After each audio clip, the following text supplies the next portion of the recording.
아 근데 나는 진짜 때려 죽여도 이런 차트에서 못 산다, 그런 분들이 있지 않겠습니까? 제가 그렇거든요. 네, 안녕하세요. 주식은 역시 기리기리세 기리십니다. 안녕하세요, 기리분들. 저 추석을 앞두고 마지막 날, 그리고 또 옵션 만기이다 보니까 증시가 좀 힘내기는 좀 어렵지 않을까라는 생각을 했는데, 야, 그냥 샘 올트먼이 우리나라 증시를 저 위로 올려버렸습니다. 오늘 또 같이 공부해보도록 할게요. 같이 공부하시죠. 렛츠 기릿. 저 첫 번째입니다. 미국 증시는 또 올랐어요. 뭔가 갑자기 기분이 좀 이상했습니다. 오늘 또 자고 일어나면서 아유 또 증시 오르겠네, 이런 생각이 당연하게 들더라고요. 그러면서 흠칫 놀랐습니다. 야 이러다가 조정 오는 거 아닌가, 뭐 그런 생각도 들었지만 일단 오늘은 증시가 너무 뜨거웠습니다. 그리고 어제 미국도 좋았는데요, 셧다운이 시작이 되었음에도 증시는 어쩔 금리 인하 라고 말을 하며 상승했고요. 그리고 이 와중에 민간 고용은 예상보다 나쁘게 나왔어요. 그런데도 저쩔 금리 인하를 또 외치면서 증시가 좋았다고 합니다. 그래서 지금 현재 미국에서 12월까지 금리가 50bp 더 인하될 확률은 86%까지 올라왔다고 하는데, 금리가 하락할수록 증시한테는 조금 더 우호적 아니겠습니까? 그런 부분을 기대할 수 있겠습니다. 그리고 금리 인하는 뭐라고요? 맞습니다. 바이오죠, 바이오. 금리 인하에 대한 기대감이 나타나서일까요? 어제 미국에서는 바이오가 관심을 받았습니다. 특히 화이자가 일부 의약품 가격을 내리고 미국에 투자한다는 이야기를 하면서 투자 심리가 좋아졌다고 하더라고요. 일라이릴리, 화이자, 머크 등이 상승했고 앞으로 우리나라 바이오도 관심을 받을 걸 예상해 볼 수 있겠습니다. 그리고 마침 한미약품에서는 세계 최초로 근육이 증가하는 신개념 비만 신약 글로벌 임상을 시작한다는 소식 등도 나타나고 있는데요. 제발 성공해서 운동 안 하는 저도 근육맨으로 만들어줬으면 좋겠네요. 바이오 시간이 올지 한번 보도록 하겠습니다. 다음입니다. 코스피 3,500, 9만 전자, 그리고 40만 닉스. 야, 이 모든 게 한 번에 달성이 됩니다. 대단하네요. 그 중심에는 바로 어제 샘 올트먼이 있었다고 하는데요. 어제 샘 올트먼은 리 대통령, 이재용, 그리고 최태원 회장을 만나서 여러가지 이야기를 하고 그 다음에 스타게이트 합류까지 결정을 했다고 합니다. 그래서 향후 4년간 100조 원에 이르는 신규 반도체 수요가 생겼다고 하며 HBM이 다시 관심을 받는 오늘 하루였죠. 그 덕분에 코스피가 2.7%나 오르고 삼성전자는 9만 전자에 도착하고 하이닉스는 10% 넘게 급등하는 모습이 나타났습니다. 다만 이렇게 반도체만 오르다 보니까 아유 내 거는 반도체가 없어서 나는 너무 심심해, 이렇게 말씀하시는 분들도 많을 텐데요. 하지만 코스닥의 시간 분명 올 겁니다. 과거에도 삼성전자 96,000원 찍고 동학개미 운동 나타났을 때 그때 당시에 나름 소외감 느낀 사람들도 많았지만 결국 그 다음에 코스닥의 시간, 2차전지의 시간, 그런 것들이 왔던 거 기억나시죠? 그런 것처럼 모든 건 다 돌고 도니까 반도체를 만약에 들고 있다, 그렇다면은 이제 더 오르면 오를수록 조금씩 덜어서 이제 내년을 준비하는 그런 씨뿌리기를 하는 것도 나쁘지 않을 것 같습니다. 단기간 많이 오르기도 했죠. 그리고 삼성전자 하이닉스의 차트를 보면은 야 대단하다라는 생각이 듭니다. 추석 이후에 한 번 더 급등을 할 수 있을지, 만약에 급등한다면 단기 조정 각이 또 나오지도 않을까, 그런 생각을 해봅니다. 왼쪽에 삼전이랑 닉스 보면 오른쪽으로 기어가는 이런 기간 조정이 있잖아요. 급등 이후에는 그런 시간이 필연적으로 나타날 수밖에 없다는 거 알고 계시죠?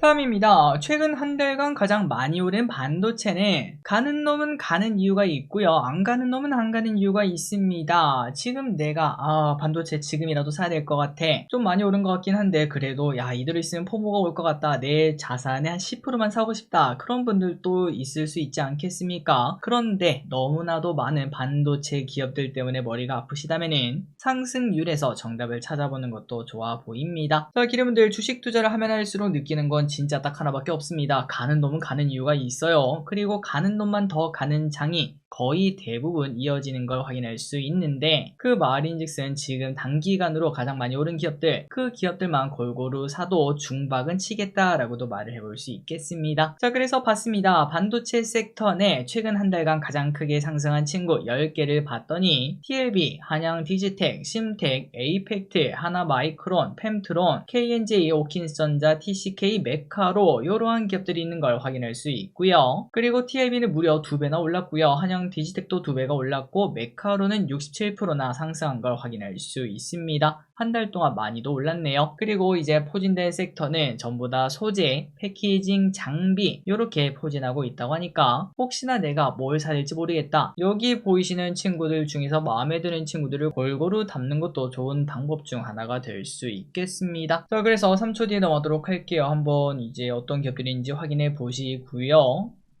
자, 그리고 이제 차트를 보도록 하겠습니다. TLB와 한양 디지텍입니다. 아, 이 정도 올라야 1년, 아니, 한 달에 2배는 오르는군요. 라는 생각이 들어요. TLB, 이런 식으로 쭉 올라오고 있고, PCB 제조 기업이라고 합니다. 그리고 한양 디지텍, SSD 제조에 관련된 기업인데 쭉쭉 치고 올라오고 있으며, 다음으로 심태, 우리가 공부했던 기업이죠. 뭐 계속 올라오고 있습니다. 마지막으로 에이펙트도 정말 좋은 차트를 나타내고 있으며, 호공정 패키징 및 테스트 관련 기업이라고 하네요. 혹시나 내가 반도체에 너무나 투자하고 싶은데 뭘 해야 될지 모르겠다면은 상승률에서 한번 이제 힌트를 찾아보시면 좋을 것 같고, 아 근데 나는 진짜 때려 죽여도 이런 차트에서 못 산다, 그런 분들이 있지 않겠습니까? 제가 그렇거든요. 만약 그렇다면은 이 친구들이 이제 언젠가는 또 조정을 받을 겁니다. 그때 21선을 조정받을 때, 그때까지 이제 좀 인내 시간이 길 수는 있겠지만 기다렸다가 매수하는 방법도 사용해 볼 수 있겠죠. 자, 다음입니다. 반도체 시간은 내년까지 이어질 가능성이 높습니다. 그러다 보면은 이제 이 섹터 저 섹터 돌아가면서 이제 순환매가 나타날 수밖에 없는데요. 그런데 그 중심에 항상 반도체는 새로운 트렌드를 만들면서 올라가지 않겠습니까? 모든 주도주가 그렇습니다. 새로운 트렌드가 생겨나면서 그 친구 위주로 쭉 올라가는, 2년 전에 반도체 전반적으로 분위기가 좋지 않았지만 HBM이 올라간 것처럼 새로운 라이징 스타가 등장할 수도 있는데요. 그리고 또 이제 그 사이에는 뭐 옴디바이스 AI, CXL 뭐 그런 것들도 존재하고 있었죠. 유리기판도 있었고, 그런 것처럼 새로운 얼굴이 등장할 수 있는데 그게 바로 HBF, 요게 생길 수도 있다고 합니다. 자, 그래서 오늘은 HBF에 대해서 간단하게 보는 시간을 가져보도록 할게요. 자, HBF가 뭐냐? 바로 제2의 HBM이라고 하는데요. 그러고 보니까 이름도 비슷하죠. 자, 그렇다면 HBM이 뭐냐? 고대역폭 메모리 준말이고 일반 메모리보다 성능이 좋습니다. 그렇다면 그 성능을 어떻게 좋게 만들었나 봤더니 적층 구조로 세로로 하나하나 쌓아서, 그러다 보니까 처리하는 속도가 정말 빨라졌겠죠. 속도가 빠른 게 장점이었다고 합니다. 그러다 보니까 정말 빠르게 모든 걸 처리해야 되는 AI 시대에 무조건 필요한 반도체로 떠오르는 게 HBM이었죠. 자, 그런데 이 HBM의 한 가지의 단점을 굳이 뽑으라면은 속도는 빠르지만 용량이 작은 편이라고 합니다. 휘발성 메모리인 D램이다 보니까 어쩔 수 없었겠죠. 그러다 보니까 그 단점을 해결하는 게 바로 HBF가 될 수 있다고 하는데요. 참고로 HBF는 비휘발성 메모리인 NAND, 이거를 적층 또 쌓는다고 생각하시면 될 것 같습니다. 확실히 요즘 반도체는 쌓는 게 대세라고도 볼 수 있겠네요. 자, 그래서 이제 반도체를 모르시는 분들에게도 정말 간단하게 예시를 드리자면은 HBM 뭐냐? 스포츠카입니다. 스포츠카. AI 시대에 정말 이 사람들을 빠르게 저기다가 옮겨놔야 되는데 대중교통 타고 오면 좀 느리지 않겠습니까? 그래서 스포츠카로 쭉 빠르게 갈 수 있는 게 HBM이죠. 하지만 단점이 뭐죠? 맞습니다. 타봐야 2명밖에 못한다는 거. 그래서 이제 그거를 해결하기 위해서 HBF가 있는데, 이거는 적층으로 낸드를 쌓는 거라고 말씀드렸죠. 이거는 바로 전기 버스라고 생각하시면 될 것 같습니다. 한 번에 많은 용량을 이렇게 옮길 수 있는 버스라고 생각하시면 될 것 같습니다. 간단하게 이해 가시죠? 자, 그래서 HBF 이 단어가 혹시나 앞으로 이제 각광을 받게 될지 한번 보도록 하고, 만약 그렇다면 또 템베거 되는 거 아닌가, 이런 꿈은 꿔볼 수 있겠죠. 관련주로는 왼쪽에 있는 PSK홀딩스가 가장 먼저 나오더라고요. 물론 이거 말고도 다른 기업들이 당연히 많기 때문에 이번 추석 기간 동안 공부를 해보시는 것도, 그리고 공부해서 남 주지 말고 저 기릿한테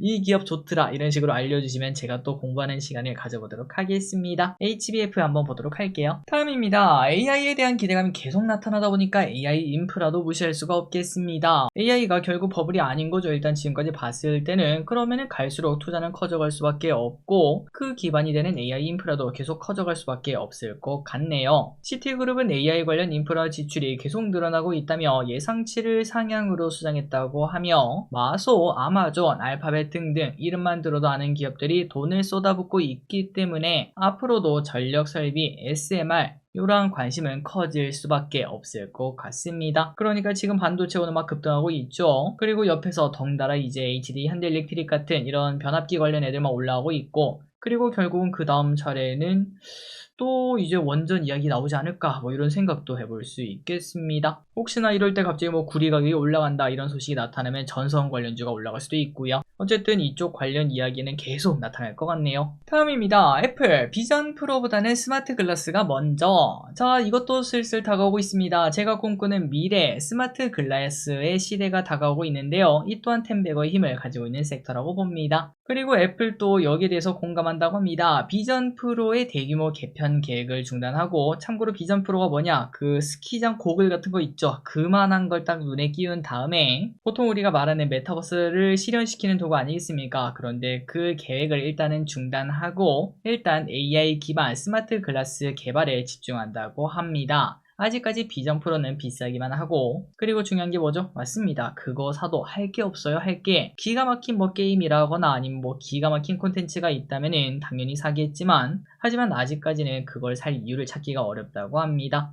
자, 하지만 그 반면 AI 글라스는 다릅니다. 충분히 접근성이 있고요. 금액도 충분히 가능한 금액이에요. 비전 프로는 500만원이라서 사실상 이거는 뭐 아무나 살 수가 없습니다. 그냥 사치품이죠, 사치품. 그러나 그 반면 메타의 이번에 나온 스마트 글라스를 보면은 110만원으로 충분히 기능만 괜찮다면은 살 법하다라는 얘기가 나타나겠죠. 그리고 당장 할 수 있는 게 뭐냐, 뭐 번역, AI 검색, 길 찾기, 통화 등 이런 것들을 할 수 있다 보니까 이게 기능이 진짜 잘만 작동하고, 뭐 번역도 기가 막히게 되고 길 찾기도 잘하고, 어떠한 유적지를 봤는데 그 유적지에 대한 설명이 뭐 눈앞에 막 뜨고 뭐 그런 식으로 나타난다면 저는 해외 나갈 때 무조건 살 의향이 있습니다. 그러다 보니까 애플도 여기에 먼저 돈을 투입한다고 합니다. 아마도 이제 한 2, 3년만 지나면은 전부 다 똑같은 안경을 끼고 있는 그런 모습을 확인할 수도 있겠습니다. 그리고 그 다음이 바로 비전 프로의 시대겠죠.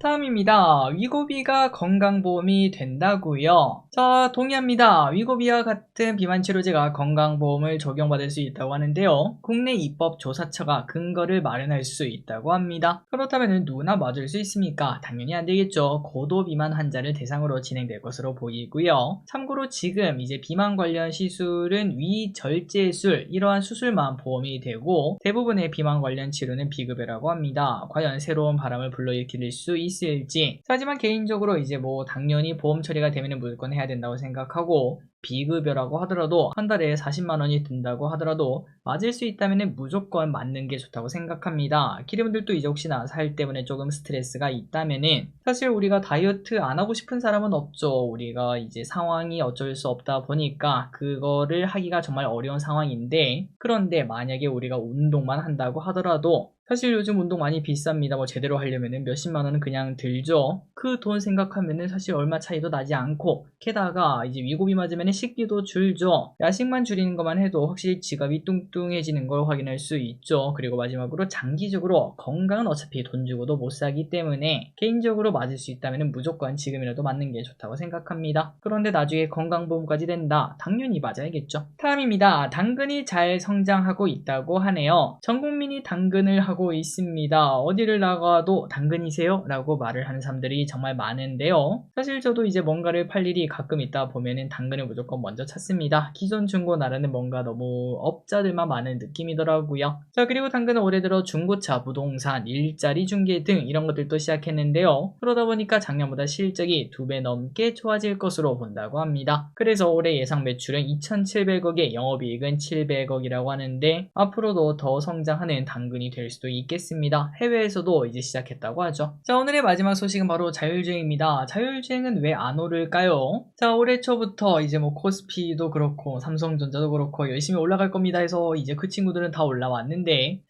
야, 얘는 진짜 하나도 안 오르고 있습니다. 개인적으로 진짜 이해가 안 가더라고요. 왜 안 오르지? 라는 생각을 아직도 하고 있는데, 일단 아직까지는 시장의 관심을 전혀 못 받는 모습입니다. 자, 그래도 이 와중에 나올 소식은 하나둘 나오고 있습니다. 한국 GM에서 올해 말에 슈퍼크루즈를 도입한다고 하는데요. 슈퍼크루즈가 뭔가 하고 봤더니 바로 손 떼고 자율주행하는 핸즈프리 자율주행 시스템이라고 합니다. 우리가 지금 현대차나 기아차 그 옵션에서 쓰는 크루즈 있죠? 그것도 이제 뭐 똑똑하게 움직이고 앞에 차가 멈추면 같이 멈추고 그런 것들도 해주긴 하지만 사실 손을 떼고 있을 수는 없습니다. 5초만 떼고 있어도 잡으라고 핸들이 진동을 일으키는데요. 하지만 요거는 이 슈퍼크루즈를 켜고 있으면 핸들을 잡지 않아도 되는 그러한 자율주행, 조금 더 고도화되었다라고도 말을 해볼 수 있겠습니다. 그런데 그거를 현대기아가 아니라 GM이 먼저 시작한다고 하네요. 그것도 올해 말에요. 그리고 한국GM은 미국, 중국 다음으로 세 번째로 도입하게 되는 국가가 바로 한국으로 선택했다고 하는데요.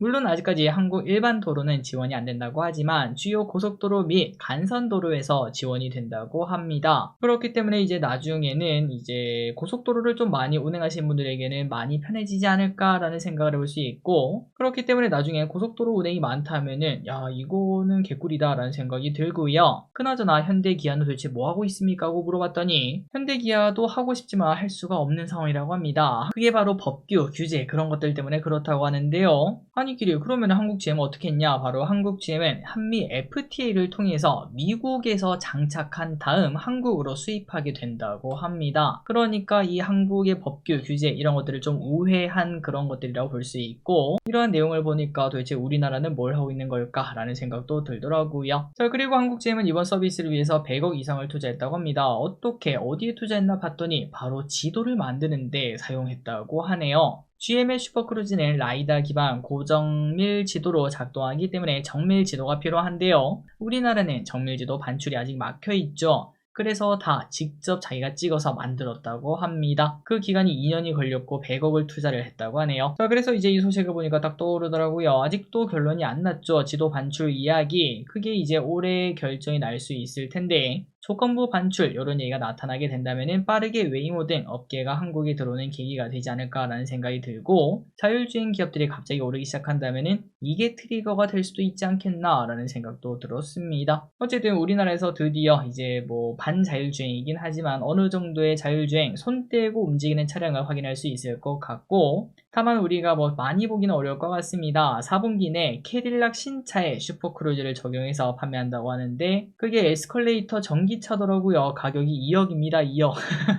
그래서 이제 사실상 우리가 보긴 좀 어려운 차가 아닌가라는 생각이 들지만 개인적으로 돈만 있으면 사고 싶다 그런 생각도 드네요. 어쨌든 자율주행 어자텐이죠. 어차피 자율주행 템베거 가능할지 한번 계속 지켜보도록 하겠습니다.